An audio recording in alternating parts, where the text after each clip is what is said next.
नमस्कार, सत श्री अकाल, राम राम साहब, हमारी वणक्कम, प्रणाम। आप सभी का ऑल्टरनेट मीडिया में फिर से स्वागत है। मैं आपकी होस्ट गायत्री देवी। हमारे साथ जुड़े हुए हैं दृष्टिकोण.com के चीफ एडिटर देश कपूर सर।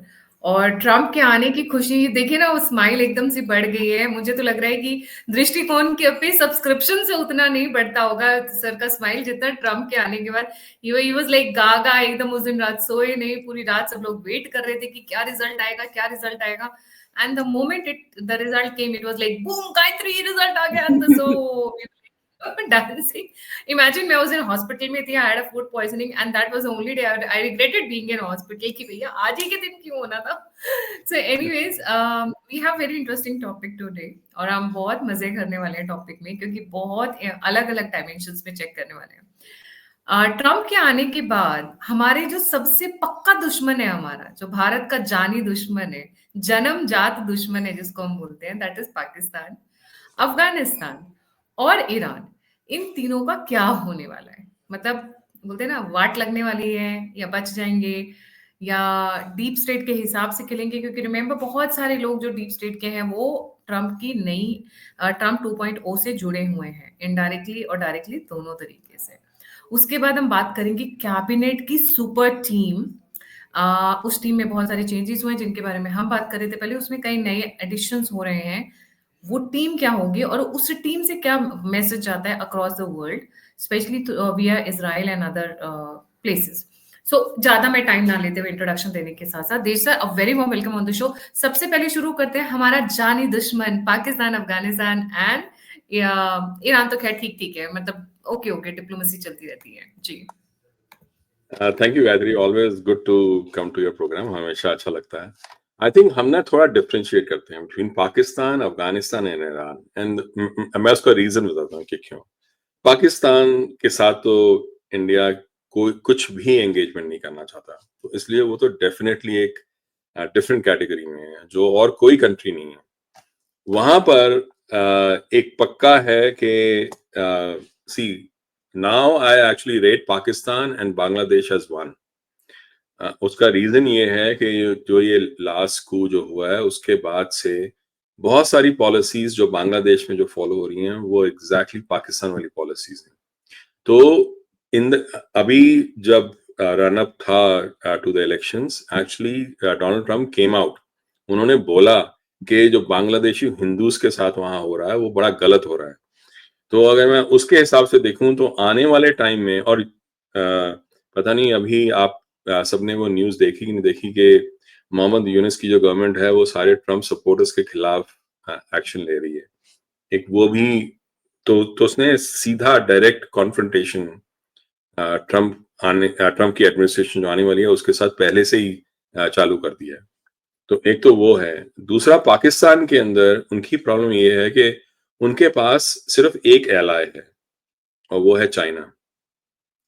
और यूएस एज फार एज जो ट्रम्प की जो खुद की स्टेटमेंट्स हैं, जो उनके क्लोज एलाइज हैं, जो उनके क्लोज सर्कल में हैं, उनकी स्टेटमेंट्स अगर वो देखा जाए तो वो पाकिस्तान के लिए बड़ी हानिकारक रहेंगी। उसका एक सबसे इंपॉर्टेंट कारण ये है कि अब तक यूएस की जो एडमिनिस्ट्रेशन थी वो रेजीम चेंज और इंटरवेंशनिस्ट अप्रोच लेती थी। ये जो पूरी जो एडमिनिस्ट्रेशन है, ट्रम्प प्लस उनके पार्टनर्स जो हैं, वो बड़े क्लियर हैं कि we will not do any intervention in the world. हमारे लिए यूएस पहले इंपॉर्टेंट है। एक पैसा पाकिस्तान को देने से अच्छा है मैं वो पैसा यहाँ पर लगाऊं। वो उन्होंने पहले भी बड़ा क्लियर किया था, पहले भी उन्होंने सैंक्शन लगाई थी, पहले भी उन्होंने सारी ग्रांट्स वगैरह सब कुछ बंद कर दिया था। ये तो जब बाइडेन एडमिनिस्ट्रेशन आई, उन्होंने वो $7 बिलियन के जो आर्म्स थे, जो वेपन्स थे, अफगानिस्तान में छोड़ के भाग गए, जानते हुए कि वो वेपन्स जो हैं वो पाकिस्तान के हाथ में ही जाएंगे। और वो सब कुछ छोड़ के भागे without any congressional approval. They actually transferred those weapons to Pakistan. अगर मैं मोटा मोटा देखूं तो, राइट, अगर मैं ये सारी जो वो सेमेंटिक्स निकाल दूं तो मैं ये देख सकता हूं कि यूएस ने पाकिस्तान को $7 बिलियन के वेपन्स दिए थे। उन्होंने F-16 के भी जो अपग्रेड करने के लिए जो स्पेयर पार्ट्स थे वो भी देने के लिए सोच लिया था, पर ऐसा हो नहीं रहा। तो वो अगर नहीं हो रहा इस समय, तो उसका मतलब ये है कि आने वाले टाइम में पाकिस्तान के लिए बहुत प्रॉब्लम हो जाएगा। उनके पास 2 तरह के फाइटर जेट्स हैं, एक है F-16 और एक है चाइना के आई थिंक J-31 है और J-13 है। ये 2 फाइटर जेट्स हैं उनके पास। J-10s and J-31s। तो जो चाइना के जो जेट्स हैं वो तो ठीक है, जो उनके पास अभी कुछ आए हैं। F-16s का उनको अपग्रेड्स वगैरह नहीं मिलेंगे, स्पेयर पार्ट्स नहीं मिलेंगे आगे आने वाले टाइम में, तो उनके लिए वो एक बहुत बड़ी प्रॉब्लम हो जाएगा। अब आते हैं लाइक अफगानिस्तान की तरफ। पाकिस्तान एक्चुअली घेरा हुआ है 2-3 कंट्रीज के। एक है अफगानिस्तान, एक इंडिया और एक ईरान, और एक है चाइना। तो एक्चुअली पिछले कुछ सालों में अफगानिस्तान चाइना के खिलाफ ज्यादा उसने एक्शन लिया है, एज अपोज टू इंडिया। आज का जो अफगानिस्तान है, जो आज का तालिबान है, वो तालिबान नहीं है जो पहले हुआ करता था। तो अफगानिस्तान का जो तालिबान है आज का, वो एक्चुअली इंडिया के साथ चल रहा है, इंडिया के खिलाफ नहीं चल रहा, क्योंकि बहुत सारे ऐसे एक्शंस हैं और बहुत सारी ऐसी उनकी पॉलिसीज हैं जो इंडिया के फायदे के लिए रही। द मेन वन इज के जो हम कहते हैं ना कि वो अननोन गनमैन जिसे बात करते हैं, वो अननोन गनमैन जो है वो एक्चुअली ज्यादातर अफगानिस्तान से ही आए हैं। तो अगर हम उसके हिसाब से अगर देखें तो लाइक मेरे हिसाब से I think over time actually even Trump का जो व्यू है, जो व्यू पॉइंट है अबाउट तालिबान, वो भी चेंज हुआ है, क्योंकि वो भी समझे हैं कि ये वो वाला तालिबान नहीं है जो पहले था। तो इनके साथ एलाय हम कर सकते हैं जो पहले नहीं कर सकते थे। And then the other one is Iran. Iran India के लिए बहुत इंपॉर्टेंट है। बहुत लोग नहीं जानते, पर जो ईरान का जो वो कॉरिडोर जो जाता है ऊपर, जो नॉर्थ साउथ जो बनाया था विद रशिया, वो ईरान से ही जाता है चाबहार से। और वो सिर्फ रशिया ही नहीं जाता, वो अजरबैजान और आर्मेनिया भी जाता है। आर्मेनिया के लिए there is no other way out to an ocean other than that highway. I think around 30 hours का वो ड्राइव है from Chabahar all the way to Armenia. वो सिर्फ 44 किलोमीटर्स का एक बॉर्डर है जो आर्मेनिया का ईरान के साथ है। अब कई लोग बोलेंगे कि आर्मेनिया और ईरान जो है वो एलाय कैसे हो सकते हैं, और अजरबैजान क्यों नहीं है ईरान का एलाय, बिकॉज अजरबैजान शियाइट है, ईरान शियाइट है, और आर्मेनिया जो है वो क्रिश्चियन है। पर ऐसा ही है, अजरबैजान और ईरान एक दूसरे के साथ दोस्ती नहीं कर रहे, वो एक दूसरे के दोस्त नहीं है। वो एक्चुअली ईरान जो है वो आर्मेनिया का दोस्त है, और आर्मेनिया जो है वो तुर्की और अजरबैजान दोनों के बीच में है। तो आने वाले टाइम में जो वो आने वाला टाइम है उसमें ईरान का रोल है, इंपॉर्टेंस है as a country. What needs to change, जो वहां रियली में बदलना चाहिए, वो है उनके मुल्ले, जो मुल्ला रजीम है। अगर आपने देखा हो पिछले कुछ टाइम से इजराइल का जो स्ट्रेटजी है वो ये है कि उनकी लीडरशिप जो है, चाहे वो हिजबुल्लाह की हो, चाहे वो हमास की हो, चाहे विदिन ईरान हो, उसको उन्होंने टारगेट करना है। बट नेतन्याहू ने एक ऐसा भी वीडियो निकाला जहां उन्होंने डायरेक्टली ईरानियंस के साथ बात की। That was a very smart move. Hmm. वो बहुत इंपॉर्टेंट है। वो इसलिए है क्योंकि मैं आपको बताता हूँ, ये मेरी एक पर्सनल वो एक स्टोरी। मैं पिछले करीब 10-15 सालों से जहां जहां भी जिस जिस सिटी में भी गया हूँ, मैं बहुत ट्रैवल करता था एज अ कंसल्टेंट। तो वहां मेरे को कई ईरानियंस मिलते थे, कोई कैब ड्राइवर्स होते थे, कोई लीमो ड्राइवर्स होते थे, कोई वैसे ही कहीं सैलून में कोई काम कर रहा है, कोई टीचर है। मैं उन सबसे पूछता था तो मैं एक सेंटेंस ऐसे बोल देता था कि आपका तो बहुत पुराना कल्चर है। तो वो कहते हैं हाँ, हम मुस्लिम्स नहीं थे, हमें अरब्स ने बनाया, हम एक्चुअली रियली में ज़ोरास्ट्रियंस थे। जब वो ये बोलते थे तो मेरे को इसका इंडिकेशन मिलता था कि they were all not happy with what happened to them.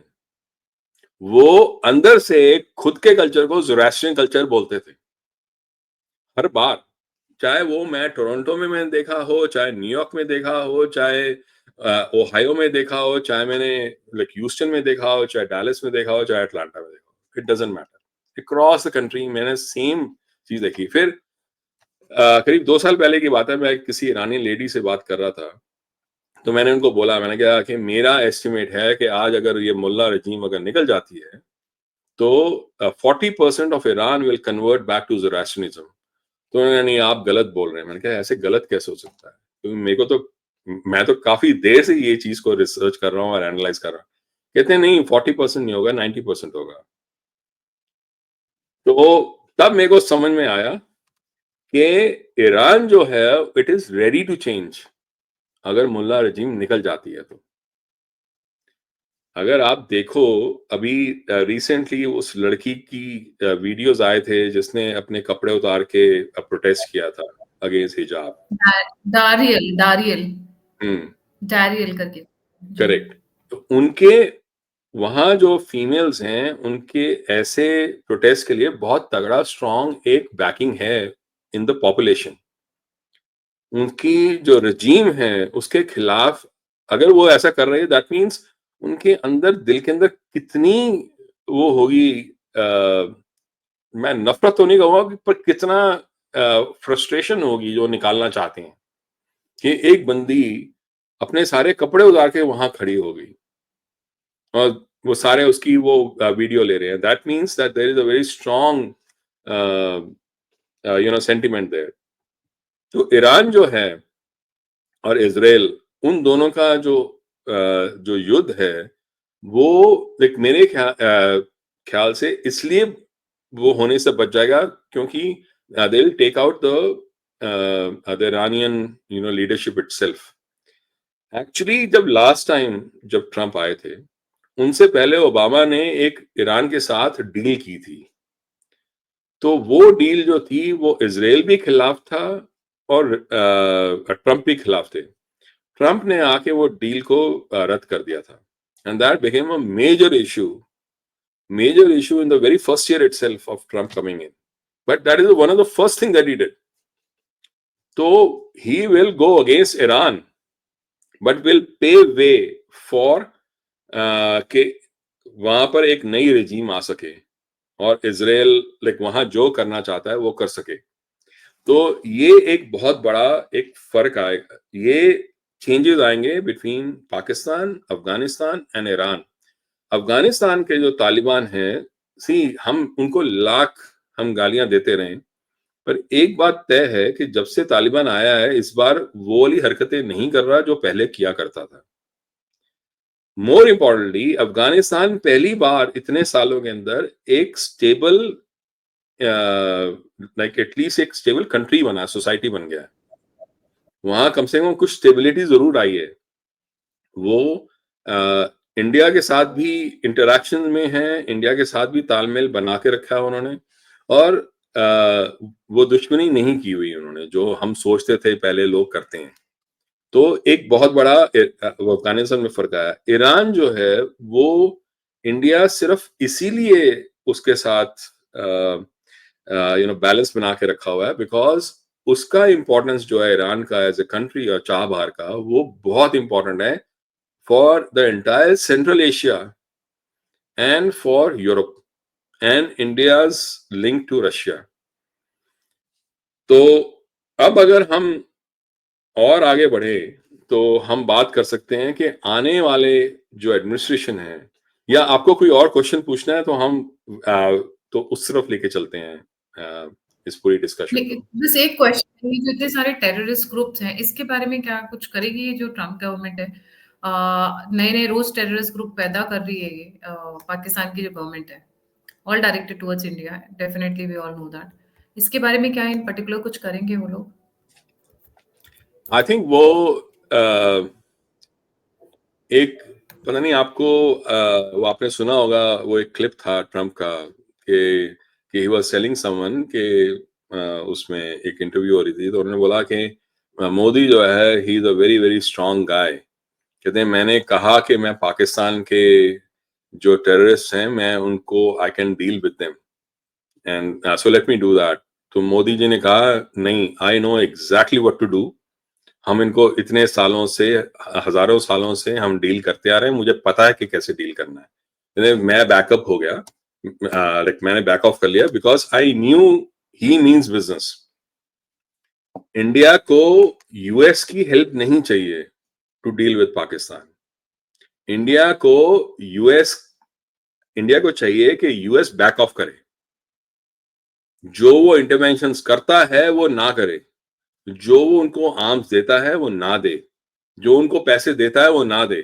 Because जब तक वो उनको बैकअप करते रहेंगे, और जो बाइडेन एडमिनिस्ट्रेशन करती रही है, बिकॉज जो बाइडेन एडमिनिस्ट्रेशन थी उसके अंदर काफी दूर तक वो बैठे हुए थे ये पाकिस्तानी और मुस्लिम ब्रदरहुड के लोग। मतलब जो पेंटागन का जो सीएफओ है, उसकी चीफ ऑफ स्टाफ जो है वो कश्मीरी मुस्लिम थी, कश्मीरी पाकिस्तानी मुस्लिम। अब वो बंदी यूएन में भी थी, और वो बंदी बाद में जाके कतर का जो वो शेख है उसकी भी वो चीफ एडवाइजर बन गई। तो ये सब चीजें जो है, मुस्लिम ब्रदरहुड का जितना इन्फिल्ट्रेशन जो हुआ था, जो बाइडेन जो एडमिनिस्ट्रेशन था, वो सब निकल जाएगा as soon as that it gets out. फिर यूएस का जो पॉलिसीज हैं वो ज्यादा जेन्युइन होंगी, क्योंकि जब तक ये मुस्लिम ब्रदरहुड जो है, हमने पहले भी इसके बारे में बात की थी कि कैसे ये सब शुरू हुआ, कहाँ शुरू हुआ, कैसे आपस में सब कुछ लिंक्ड है between middle east and Pakistan. और ये जैसे जैसे आगे ये सफाई होगी यूएस के एडमिनिस्ट्रेशन में, वैसे वैसे जो बेनिफिट यूएस देती थी पाकिस्तान को थ्रू बैक चैनल्स वो कम होंगे।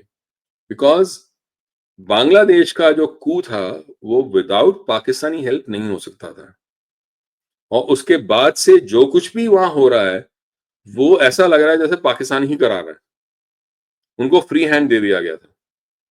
अगर हम देखें तो ऐसे ही नहीं, मुझे मुजीबुर रहमान की हर पेंटिंग, हर मूर्ति को उठा के उन्होंने तोड़ दिया। कोई वो जो स्टैचू था उसके जितने स्टैचू थे सब तोड़ दिए। Why Mujibur Rahman? Why would Bangladeshis go after Mujibur Rahman, जो उनका वो फादर ऑफ द नेशन था? वो इसीलिए बिकॉज वो पाकिस्तानी को एक आंख नहीं भाता था। तो इसीलिए अगर हम देखें जो बेनिफिट जो होगा वो ये होगा कि उनको आर्म्स वगैरह नहीं है, इंडिया पाकिस्तान के साथ आराम से डील कर सकता है। मेरे नजर में एक्चुअली जो उनका जो लॉजिकल एंड है पाकिस्तानी सोसाइटी का या नेशन का, वो अब ज्यादा करीब हो गया है। बिकॉज उनको पैसे मिलेंगे नहीं। पहले अगर मैं देखूं ना पूरी, अगर वो उनके जो इकोनॉमी है अगर उसके हिसाब से देखूं, उनको या तो आईएमएफ बैक कर रहा था, और अगर आईएमएफ बैक करता है तो सऊदी अरेबिया, चाइना और बाकी भी करते हैं। अगर आईएमएफ बैक नहीं कर रहा तो बाकी लोग भी बैक नहीं करते। आईएमएफ तब बैक करता है जब यूएस उसको कहता है बैक करने के लिए। अगर यूएस कहे, अगर बैक ऑफ हो जाए, तो ना आईएमएफ उसको पैसा देगा ना कोई और देगा। सऊदी तो पहले तैयार नहीं थे देने को। चाइना के पास खुद के पास पैसा नहीं है।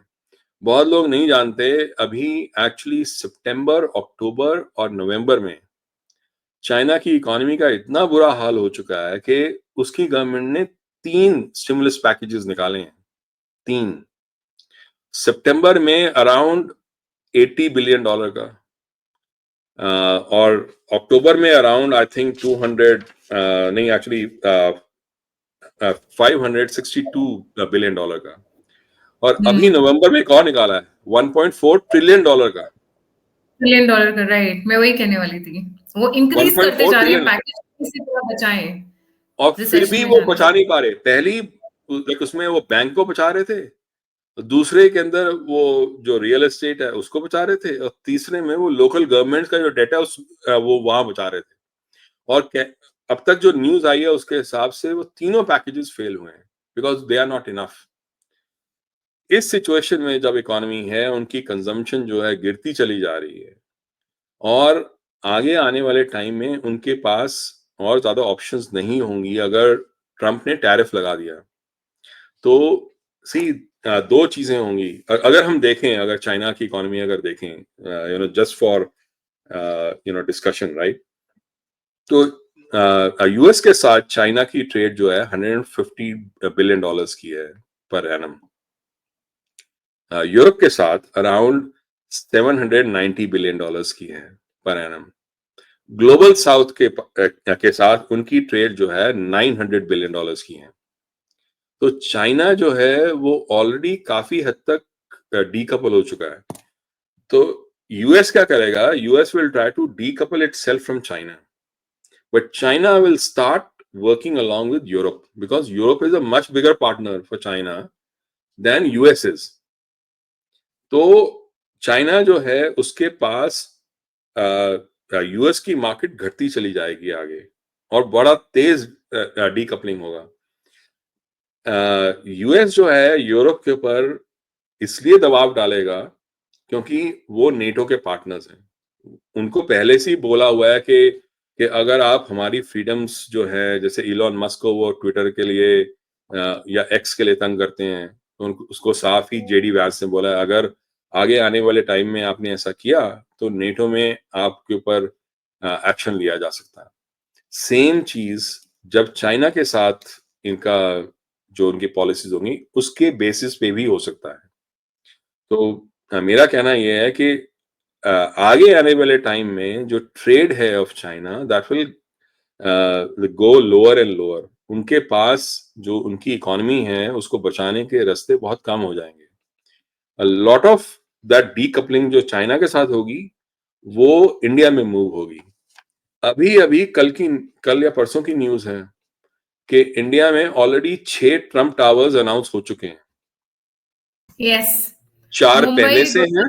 हैदराबाद, नोएडा, हाँ, बैंगलोर, बैंगलोर, हैदराबाद एंड पुणे। या 4 पहले से हैं, ये पूरे मिलाकर 10 हो गए। अगर 10 जो हैं, that is the highest number of Trump towers outside of US. तो आगे आने वाले टाइम में a lot of that trade will actually move towards India. See और इसके साथ एक और जो इम्पोर्टेंट जो कंपोनेंट है वो है ताइवान का। अब उससे पहले कि हम वहां जाएं ताइवान, मैं बात करना चाहता हूं कि एडमिनिस्ट्रेशन जो है, जो जो ज्यादा होपफुल्स हैं वो कौन हैं, लाइकली कैंडिडेट्स जो हैं। तो सबसे इंपॉर्टेंट होता है secretary of state. Secretary of state के अभी 4 फाइनल जो कैंडिडेट्स उन्होंने फाइनलाइज किए हैं, जो उनकी ट्रांजिशन टीम है, वो है रिक ग्रेनेल और है Marco Rubio, Bill Hagerty and Vivek Ramaswamy. इसमें मार्को रूबियो और बिल हैगर्टी जो हैं दोनों सेनेटर्स हैं, sitting senators. Marco Rubio Florida के हैं और बिल हैगर्टी टेनेसी के हैं। और जो रिच ग्रेनल हैं या रिक ग्रेनल हैं वो एक्चुअली पहले भी काफी वो काम कर चुके हैं। वो एम्बेसडर थे जर्मनी में and he's an openly gay person, and also he was in the security establishment उस समय। विवेक रामास्वामी जो हैं वो उनका जो नजरिया है और जो उनके जो स्टांसेस हैं, they are the closest to Trump when it comes to foreign policy. हर तरीके से उनका जो व्यू है of Israel that is very very interesting. वो ये कहते हैं कि इजराइल को हम एक डिप्लोमेटिक आयरन डोम देंगे ताकि इजराइल जो है जो करना चाहता है वो करे, और उसको डिप्लोमेटिकली सेव करने का या डिप्लोमेटिकली प्रोटेक्ट करने का जिम्मा हमारा है, पर हम पैसे नहीं देंगे। सी इजराइल, अगर आप देखो, if you really look at the conversations coming out of Israel, commentaries जो इजराइल से आ रही हैं, not from other people but from Israel themselves, उनका ये कहना है कि यूएस हमें पैसे तो देता है पर हमें रिस्ट्रिक्ट करता रहता है हर चीज में। यूएन जो पूरी जो बॉडीज हैं यूएन की, वो एक्चुअली चलती ही लाइक यूएस के बलबूते में है, पर यूएन जो है वो इजराइल के खिलाफ रहता है, बिकॉज यूएस की पॉलिसी ऐसी है। वो सामने से तो कहता है हम हेल्प कर रहे हैं, पर अंदर से जैसे बाइडेन एडमिनिस्ट्रेशन है, उन्होंने एक मेजर पैलेस्टीनियन अमेरिकन को ऊपर रखा हुआ था, मुस्लिम ब्रदरहुड पूरी इन्फिल्ट्रेट की हुई थी, तो वो क्या क्या बैक करेंगे इसराइल को? तो सामने से दिखाते तो थे कि हम इसराइल के साथ हैं, पर पीछे से वो उसके खिलाफ काम करते थे। तो ये एक मेजर डिफरेंस आएगा। तो विवेक रामास्वामी का ये कहना है कि इसराइल को एक फ्री हैंड दे दो। इनफैक्ट वो उनका ये कहना है कि हम हर किसी को जो जो कंट्री है जो खुद का ख्याल रख सकती है, हम उनको फ्री हैंड देंगे। इनफैक्ट उनका जो चाइना और रशिया का जो तालमेल है, और इसके बारे में उनकी काफी तगड़ी बहस भी हुई थी। एक वो रिचर्ड बोल्टन है, उनके साथ एक कॉन्वर्सेशन में। तो उनका ये कहना है विवेक रामास्वामी का कि हम रशिया के साथ जाना चाहते हैं, हम रशिया को क्लोज करना चाहते हैं खुद के साथ, और चाइना को आइसोलेट करना चाहते हैं, because China is our enemy, not Russia. तो अगर विवेक रामास्वामी जैसा बंदा अगर बन जाता है सेक्रेटरी ऑफ स्टेट, तो China will be further isolated in the global this thing, global geopolitics. तो उस हिसाब से देखें तो विवेक रामास्वामी के बारे में कह रहे हैं कि he is actually the dark horse, he may actually Sir, become. look at the kind of statements he's giving, and it is like very, very straight and blunt. ये विवेक Correct. रामास्वामी का है, and this is even I didn't know he's going that straightforward. Hear what he has to say. Israel should assassinate the top 100 Hamas and Hezbollah leaders and place their heads on stakes facing Gaza so that October 7 never happens again. I mean, इस तरीके की statement देना sir, it's amazing. मैं तो बोलूंगी मुझे तो बहुत अच्छी लगी। दिस इज लाइक बिना डर के काम नहीं चलता है। सो वो generate he is just like, one, he is brilliant, and second, he is very very bold. मेरे को नहीं लगता कि कोई और इस नेशन में, इस एरिया में इतना ज्यादा बोल्ड है। See, like one of the things that goes for him, जो बाकी मैंने दो नाम बोले थे, मार्को रूबियो, बिल हैगर्टी, जो दोनों सेनेटर्स हैं, उनका रास्ता इसलिए नहीं बनता बिकॉज दोनों सेनेटर्स हैं, सिटिंग सेनेटर्स हैं। अगर वो चले जाते हैं एडमिनिस्ट्रेशन में, तो उनको रिप्लेस करना होगा, and there be the further election which can actually be pretty dangerous, because आगे जाके ये जो सारी जो उन्होंने जो भी नॉमिनेशंस करेंगे, they have to pass through Senate. If they have to pass through Congress, then they need people who can pass them. So, Trump will not have any of these in the first round of the nominations. That is my understanding. Secretary of State के साथ sir एक point I would like to add also, because this is from where I started covering Vivek Ramaswamy honestly. इनका एक interview on Don Lemon was fired, remember? 17 years of experience, Right. style. He would come with lot of jing jang ding dang. He used to do that. मतलब एक interview क्या हुआ, and you are the one who told me about him. I remember that was 1.5 years back. I was not aware of his he's such a brilliant guy. You told me कि Vivek, Gayatri, you should cover Vivek Ramaswamy, because I think I had done a show with Shiva Anudurai. Remember? वो claim करते हैं कि उन्होंने बनाया था, तो आपने कहा you should talk about Vivek Ramaswamy. He is the coming one. तो he knows how to handle the media very very well. जिसको बोलते हैं ना चाबुक की नोक पर रखना. Literally, he has that capabilities. So, looks like a good pick.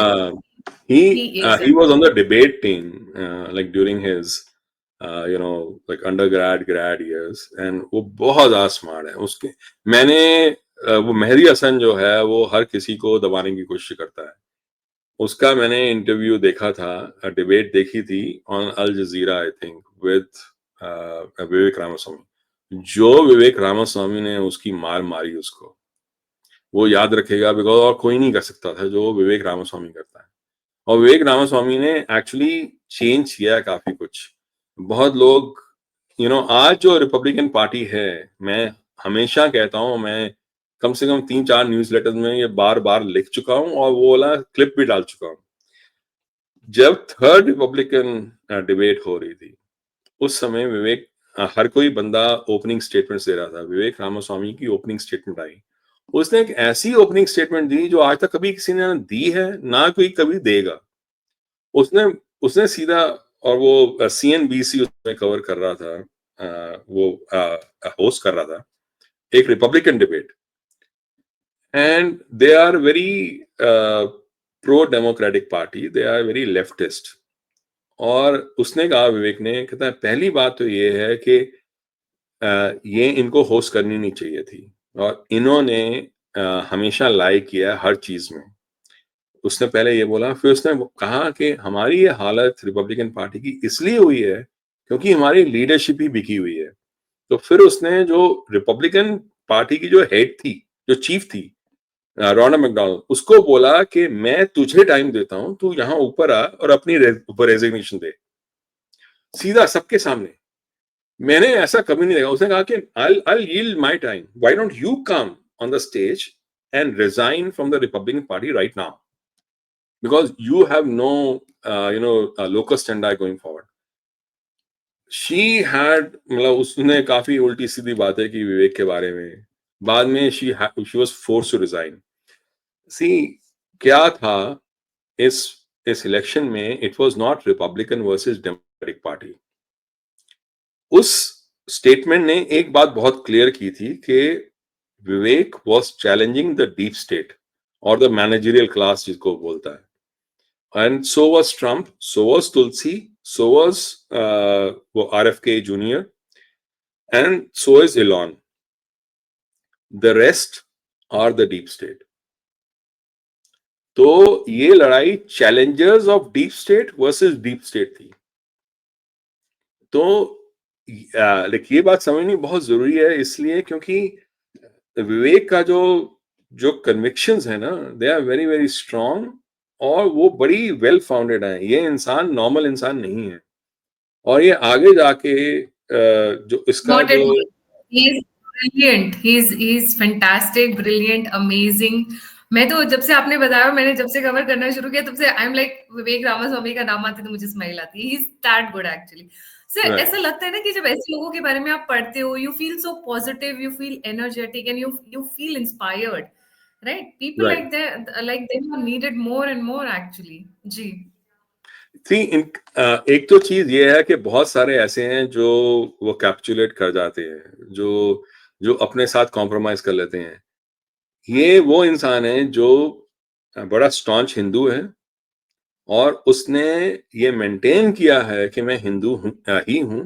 उसको कई लोगों ने साफ मुंह पे बोला है। एना कुल्टर उनमें से एक है जिसने बोला कि क्योंकि तू क्रिश्चियन नहीं है इसलिए तो रिपब्लिकन होते हुए, अच्छा होते हुए भी मैं तेरे को कभी वोट नहीं करूंगी।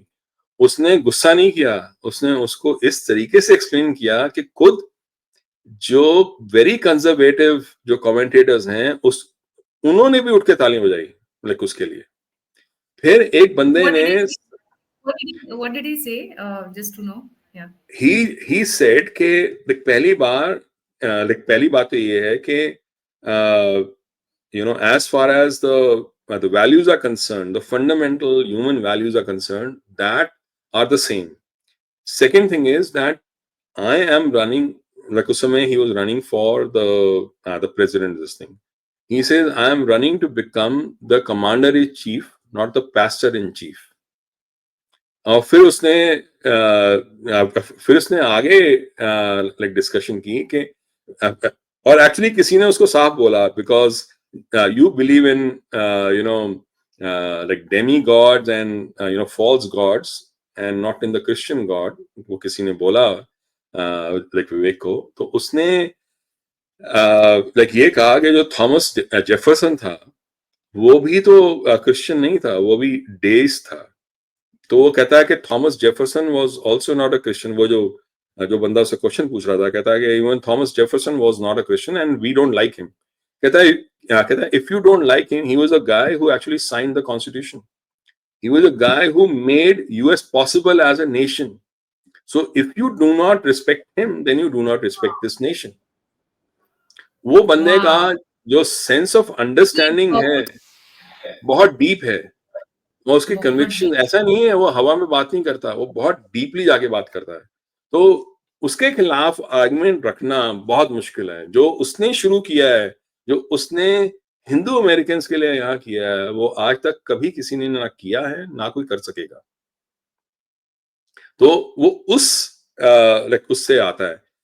तो एक तो ये विवेक रामास्वामी का बहुत तगड़ा ये हो गया, और दूसरा जो जो नेशनल सिक्योरिटी एडवाइजर है, वो मेरे ख्याल से एल्ड्रिच कोल्बी और अगेन ये रिक ग्रेनल के बीच में आई थिंक कोई एक बनेगा।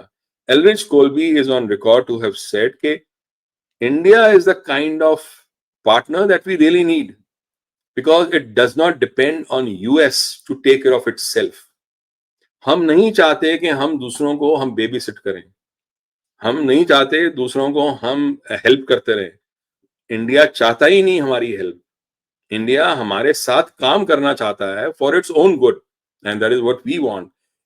उनके ऑब्जेक्टिव्स, उसने कहा इंडिया के ऑब्जेक्टिव्स और यूएस के ऑब्जेक्टिव्स एक ही हैं in their area, in their region and our region, जो जो इंडियन ओशन रीजन है। And he is very right. अगर वो नेशनल सिक्योरिटी एडवाइजर बनता है और विवेक जो है वो सेक्रेटरी ऑफ स्टेट बनता है, दैट मीन्स के आने वाले टाइम में एटलीस्ट जो इंडियन गवर्नमेंट है that can take care of its security needs really well. और थर्ड मुझे जो लगता है, जो मतलब 3-4 वो हैं जो मेन मुझे अपॉइंटमेंट्स लगती हैं, नॉमिनेशन लगती हैं जो होंगी। तीसरा है तुलसी गैबर्ट। अब तुलसी गैबर्ट जो है, शी इज लाइक मेरे हिसाब से she will be in a very very important post related to something in defence. And why I am saying this is because उनका जो विचार है अबाउट कि वॉर्स क्यों होनी चाहिए और कैसी होनी चाहिए, वॉर होनी भी चाहिए नहीं होनी चाहिए, plus she is a serving veteran, serving person like within the army itself, जो नेशनल गार्ड्स होते हैं। तो दैट वे वो आज भी ड्रिल करती हैं। अभी पीछे ड्रिल के लिए गई थी कि वो पूरा जो आर्मी की ड्रिल्स होती हैं, शूट करना और वो सारी एक्सरसाइजेस करना और सब कुछ करना, वो सब करती हैं। वो तो सब लोग जानते हैं कि she is a Hindu American, वो तो कोई छुपा नहीं है। और एक बार ऐसा हुआ था कि बाय सम कोक ऑफ फेट ऐसा हुआ कि मैं एक लंच पे गया था जहां पर वो भी थी, और जब मैं बैठा था खाने बैठा, वो मेरे साथ यहाँ आके बैठी खाने के लिए, और हम दोनों स्पिरिचुअलिटी के बारे में और हिंदुज्म और सनातन धर्म के बारे में काफी हमने डीप डिस्कशंस की। मैं आपको ये बता सकता हूँ कि मैंने आज तक अभी इतनी डेप्थ में किसी इंडियन के साथ डिस्कशन नहीं की, ना तो उनको इतना पता होता है। मतलब इवन हिंदूज जो हैं उनको धर्म के बारे में इतनी डीपली और इतनी क्लैरिटी के साथ अंडरस्टैंडिंग नहीं है जितनी उनको थी। मेरे को आज भी याद है कि मैं जब कर्म और ये बाकी चीजों के बात कर रहा, उनकी अंडरस्टैंडिंग बिल्कुल एग्जैक्ट करेक्ट थी। तो अगर उसके हिसाब से देखूं, she is a very different kind of a person, so she will somewhere be in the defense related. I personally hope that she becomes a defense secretary. अगर वो डिफेंस सेक्रेटरी बन जाती हैं that will be ideal, but अगर वो कुछ और भी बनती हैं इस पूरे इस एरिया में, तो that will be very good like for everyone, right, for US specifically. चौथे हैं रॉबर्ट केनेडी, जो जूनियर जो है, आरएफ के junior. Now he will definitely go for like something जिसमें वो फार्मास्यूटिकल्स और जो फूड एडमिनिस्ट्रेशन है उनके बारे में कुछ काम करेंगे, और एग्रीकल्चर के बारे में। That will be good in many many different ways. हमने एक बार वो बात की थी अबाउट वो रॉकफेलर का जो पूरा हमने वो बात की थी कि कैसे इम्पैक्ट किया था उन्होंने पूरी जो फार्मास्यूटिकल इंडस्ट्री थी। जो हमने बात की थी वो आरएफ के जूनियर भी बात करते हैं। तो जो हाँ अटैक्स इंडिया में आयुष के लिए आयुर्वेद के होते हैं वो होने शायद थोड़े बंद हो जाएंगे, बिकॉज वो बैकिंग अब मिलेगी नहीं जो पहले मिलती रही है। तो वो पूरा जो तामझाम है ना about how pharmaceutical industry has been destroying the health of the world itself, that will also change. So तो ये चार बड़े important. he's going to act on it. हाँ, He's going to act on it. मतलब we are going he to is see doing a big and major change in the pharma industry. pharma and the food industry, and it will become much better. And the reason why I'm saying is, see, pharmaceutical industry को take on करना और ये food जो administration like इसको पूरा take on करना इतना आसान नहीं है. The good thing is he's a Kennedy. That means उनकी पूरी family politics में रही है. Ted Kennedy अभी भी है. You know, he is there. Nobody understands the Washington DC crowd, the politics, as well as the Kennedys do. Nobody understands it better. He knows exactly कि कौन कौन से बटन कब दबाने हैं, किस किस से कब बात करनी है, किस किस को कब engage करना है या नहीं करना. That way, the only person suitable to take on this entire cartel is actually RFK Jr. and nobody else. तो ये आपके जूनियर सिर्फ फुल फॉर्म क्या आपने एक बार रॉबर्ट भी एफ कैनेडी, रॉबर्ट एफ हाँ Kennedy, Robert Robert F F के कैनेडी. उनके तो बेटे हैं या पोते हैं जो मुझे प्रेसिडेंट थे ये याद नहीं है. आई थिंक चाचे के हैं, नेफ्यू चाचे है के शायद. nephew because वो I think his brother when John F Kennedy was killed his brother was also killed after some time. So I correct. think it is the same. It is the son, the nephew. Sir आपने तुलसी कबाड़ का नाम लिया और मैं वहां पर थोड़ा सा see there this is there is a term you use this is a team that has this is a team challenger which has which has challenge to the challenged deep the state. deep challenges of the deep state. Okay, correct. This is the challenges of deep state versus deep state आपने ये use की तो हम तुलसी कबाड़ की जैसे अभी आरएफके की बात की आपने रॉबर्ट एफ कैनेडी की बात की जूनियर की बात की he is going to challenge probably the pharma and he might you know change the pharma industry अभी हम जस्ट एक डिस्कस कर रहे हैं कि are they how they might be tackling the bigger ones the bigger enemies Tulsi Gabbard, you said she might take something in defense. Do you think she'll be working on this ये arms mafia जो हर तीसरे दिन कोई ना कोई war कराकर अपना arms and weapons बेचना चाहते हैं? हाँ, Because उसका that is how होगा. they bread and butter. ये आपने बड़ा अच्छा एक टॉपिक रेज किया है कि जो मिलिट्री इंडस्ट्रियल कॉम्प्लेक्स है जो डीप स्टेट का बहुत इंपॉर्टेंट पार्ट है वो जो है how will that be tackled.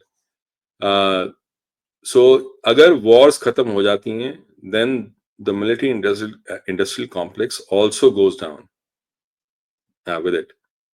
That is the number one way to handle the deep state actually to stop the wars को ही स्टॉप कर दो पूरी.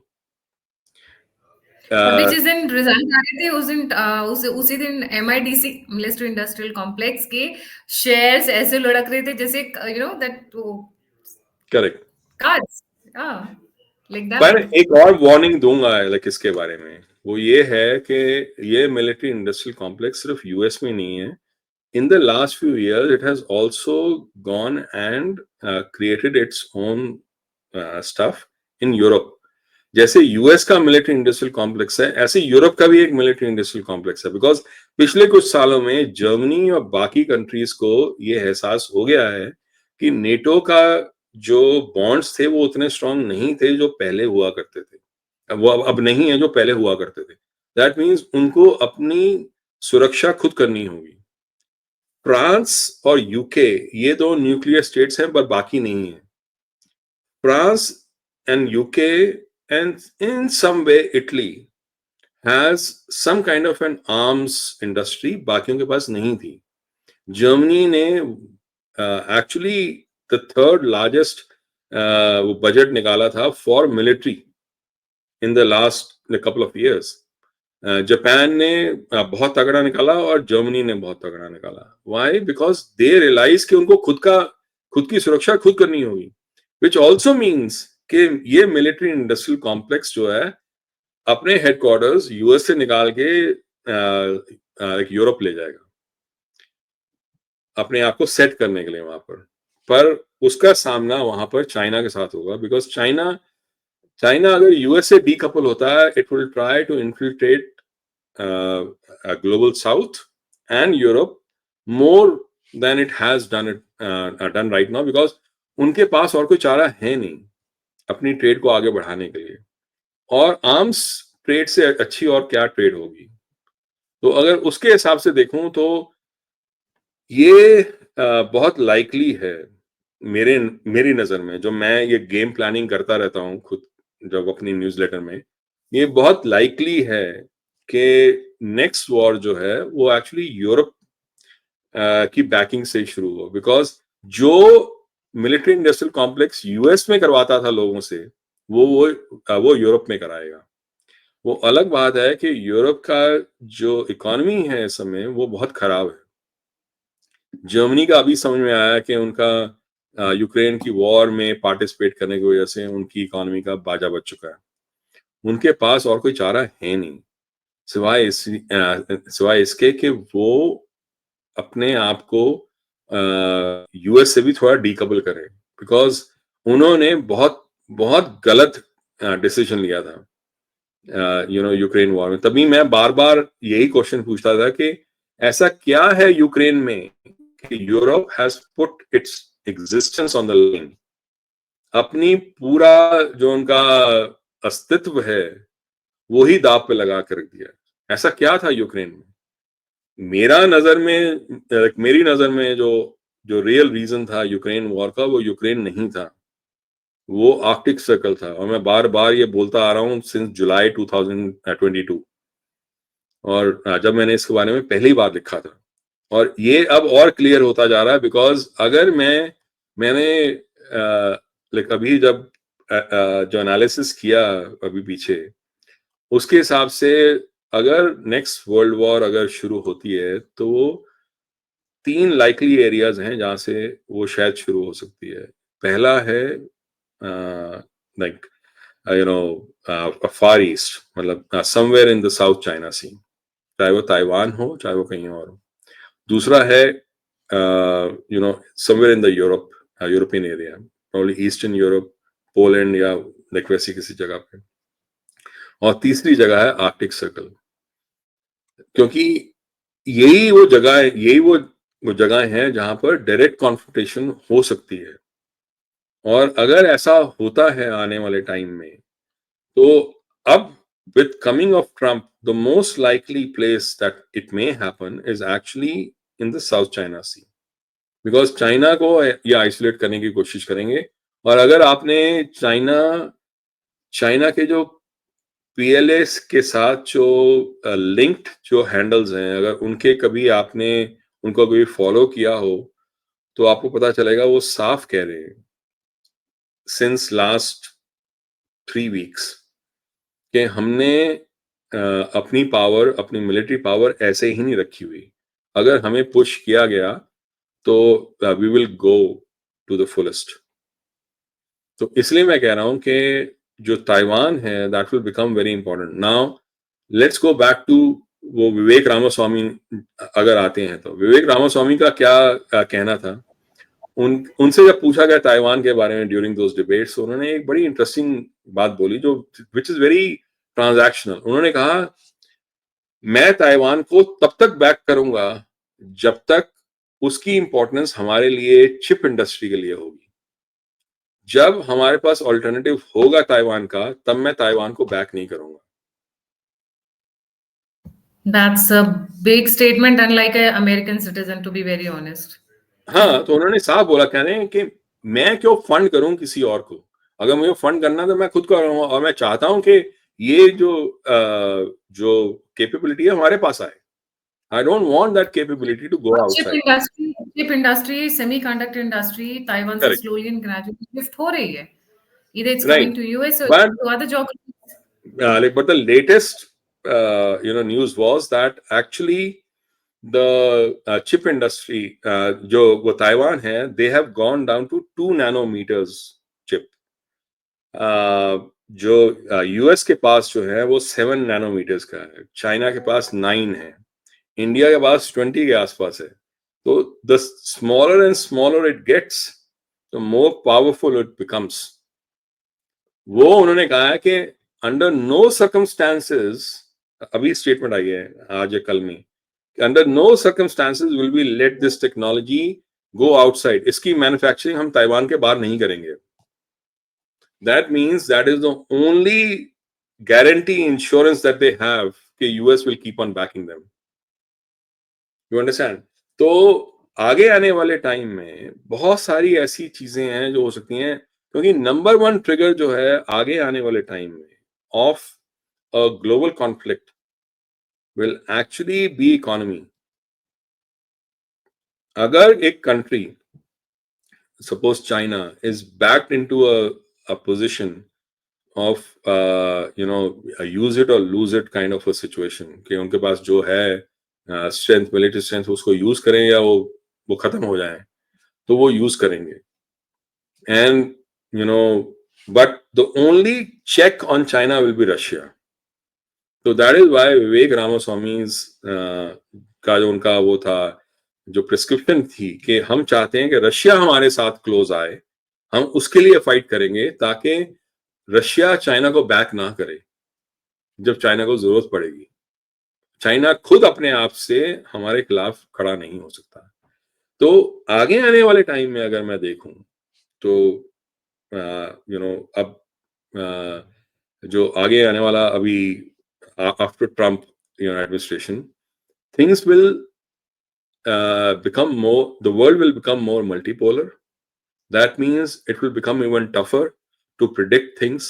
But that also means कि जो लोग और जो countries और जो societies inherently strong हैं, जिनको तक रोका गया था, वो खुद अपने बलबूते खड़े हो सकेंगी. पिछले जो ट्रम्प का जो एडमिनिस्ट्रेशन थी, जो रजीम था, उसमें बहुत लोग बड़ी बातें करते हैं अबाउट क्या हुआ दुनिया में. एक जो सबसे इंपॉर्टेंट बात हुई थी वो ये हुई थी कि 1400 साल में पहली बार अरब कंट्रीज ने इजराइल में अपना काउंसुलेट खोला और इजराइल ने अरब कंट्रीज में अपना काउंसुलेट खोला. पहले अगर आप सिर्फ एक स्टैंप भी होता था आपके पासपोर्ट में, तो आप वहां इजराइल का, तो आपको यूएई में घुसने तक नहीं देते थे. उस स्टेट से लेके इस स्टेट तक आना कि वहां एक काउंसुलेट खोल दिया आपने इजराइल का, बहुत लंबा सफर है. पर ये हुआ.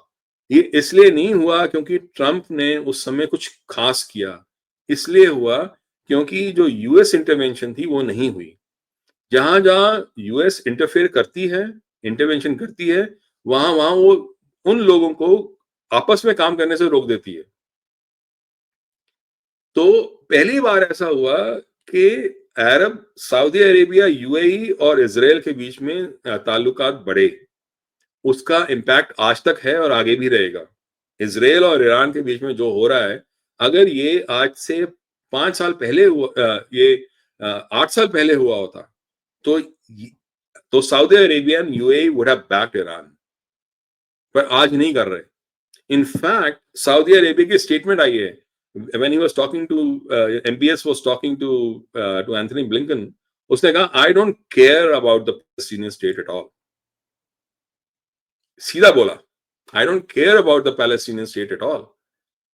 ये मिडिल ईस्ट के मीडिया में आया. तो मैं ये कह रहा हूं कि world will change in a very positive way.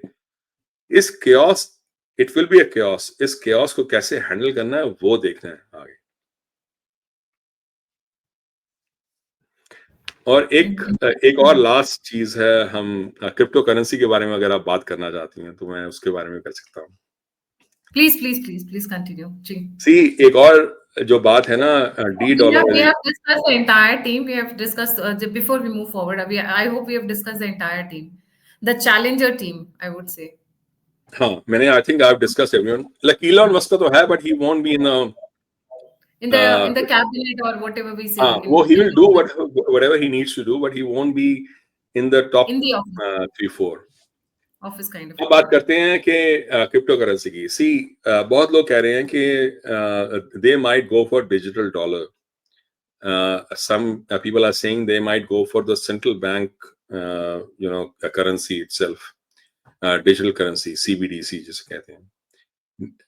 Actually अगर हम देखें विवेक रामास्वामी और RFK Jr., they, and even I think Elon Musk, I don't remember about Elon Musk, but I think they are not in favor of that. They are in favor of a cryptocurrency which is backed by like they are in favor of a digital dollar which is backed by a basket of like different cryptocurrencies and different commodities. That is what they have been saying until now. So पर एक बात ही तय है, between all four of them and Trump, they all want the cryptocurrencies to go forward. तो bitcoin जो है that will grow. उसका जो वैल्यू है आज 75K है, $75,000 है. शायद वो 2-3 हो सकता है 4 लाख तक भी चला जाए. तो यू नेवर नो, उससे भी ज्यादा जा सकता है. जिस तरीके से ये अगर उसको बैकिंग करवाएंगे for digital dollar, then it can become a major cryptocurrency and its value will rise. एक और जब मैं एनालिसिस कर रहा था अपनी न्यूज़लेटर में, अभी पीछे मैंने बात की थी about AI and crypto currencies, तो मैंने एक क्रिप्टो करेंसी के बारे में मैंने देखा, वो है the company's name is Ripple and the crypto currency is XRP. Now that XRP has been created specifically for global payments across the nations, and वो ऐसी बनाई है उन्होंने that it can actually in their mind they have actually talked about this also, okay, that can replace SWIFT if it has the right kind of backing. SWIFT जो interbank जो transactions होते हैं, जो global payments होती हैं, वो system है. ये जो है that it has all the right criteria for becoming the alternative to SWIFT. If it becomes an alternative to SWIFT, then it is then it becomes like a major challenger going forward. So उसके हिसाब से अगर देखें तो I think ये आगे आने वाले टाइम में crypto currencies will gain strength and XRP and Bitcoin will become very important going forward. Right. Ji. Looks like a lot of happenings will continue to happen because Trump is already in power. And Trump के साथ एक चीज और है, बड़ी मजेदार है. इस बार तो खैर थोड़ा सा डिफरेंस मैंने नोटिस किया है. वो ना बहुत ज्यादा देर शांत नहीं बैठ सकते हैं. He has to do something like Humpty Dumpty sat on a wall kind of a thing. मतलब on a lighter note, he is a politician. See, हम लोग जब एनालाइज करते हैं थोड़ा ह्यूमर जरूरी हो जाता है क्योंकि politics is a very dry subject honestly.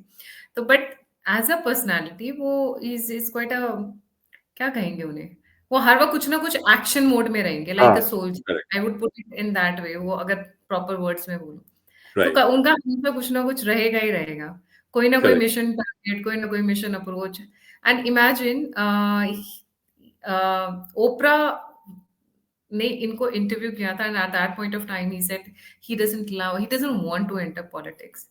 But the way he look like, तभी से लगता था कि he is a big nationalist who will go to any extent for the country. Right. And जिस तरीके से इनका मजाक उड़ाया गया, इनको दुत्कारा गया अमेरिकन सर्कल्स में, the elite, so called elite circles में, the way he was snubbed out. Nobody was Right. Expecting that he will come back with such a thumping majority. Correct. किसी को एक्सपेक्ट नहीं था, है ना. तो it's a long way. And हालांकि मैंने ये जरूर प्रेडिक्ट किया था कि he'll come with a landslide. Yes, astrologists, lot of astrologists have gone right, lot of astrologists have gone wrong. But ये आपकी और अंकित शाह की ये, I remember Ankit Shah had also tweeted, और आपका तो न्यूज़लेटर वेल इन टाइम आया था, उससे पहले आ गया था, that he is going to come back with thumping majority. I remember that आपने किसी लेटर में आपने मेंशन किया था अपने न्यूज़लेटर में ये. हाँ, मैंने वो अक्टूबर के लास्ट वीक में जो इलेक्शन से पहले वाली थी, मैंने उसमें बोला था कि I see that he'll come back with a landslide, like given all the statistics that are coming through. Right. So मैं अपने व्यूअर से रिक्वेस्ट करूंगी, देखिए सर बहुत अच्छी कैलकुलेशंस करते हैं, मैं प्रिडिक्शंस की बात नहीं कर रही हूँ, सर बहुत अच्छी कैलकुलेशंस करते हैं when it comes to geopolitics, when it comes to strategy and matters related to India. He's quite keen observer and he's very killer instincts के साथ में ऑब्जर्व करते हैं, मतलब बड़ी तेज नजर वाली है। सो देश कपूर सर का दृष्टिकोण.com लाइक सब्सक्राइब और शेयर करना ना भूले। It's a weekly newspaper, online आता है और काफी एक ही टॉपिक को कवर करते हैं, पर बहुत डिटेल में, बहुत अच्छे से उसके फॉरवर्ड बैकवर्ड लिंकेजेस, उससे रिलेटेड हिस्ट्री, उससे related point of views, future में क्या हो सकता है, तो बहुत डिटेल एनालिसिस करते हैं वहां पर। तो I think I would request everybody कि प्लीज आप वो जाकर पढ़ें, और किसी भी सब्जेक्ट पे अगर आप गूगल करेंगे इनके दृष्टिकोण.com वेबसाइट पे, तो आपको उस टॉपिक से रिलेटेड जितना मटेरियल में हो सकता है वो आपको मिलेगा, एंड वो भी एक स्टोरी फॉर्म में, very easy to absorb and digest. So thank you so much sir for joining. जाने से पहले सभी व्यूअर्स से रिक्वेस्ट है, please don't forget to like, subscribe and share the alt neat media. अगर आप मुझे कंट्रीब्यूट करना चाहते हैं, अगर आपको लगता है भाई हम लोग अच्छा काम कर रहे हैं और आप मुझे सपोर्ट कर सकते हैं, आप मेरे कॉज को डोनेट कर सकते हैं, तो the number is given on the screen. और अगर आप मुझसे जुड़ना चाहते हैं, मुझसे कनेक्ट करना चाहते हैं, मुझसे बात करना चाहते हैं, इन्फॉर्मेशन शेयर करना चाहते हैं, तो सभी के सभी लिंक्स डिस्क्रिप्शन बॉक्स में। इसी के साथ जय हिंद, जय श्री राम, हर हर महादेव।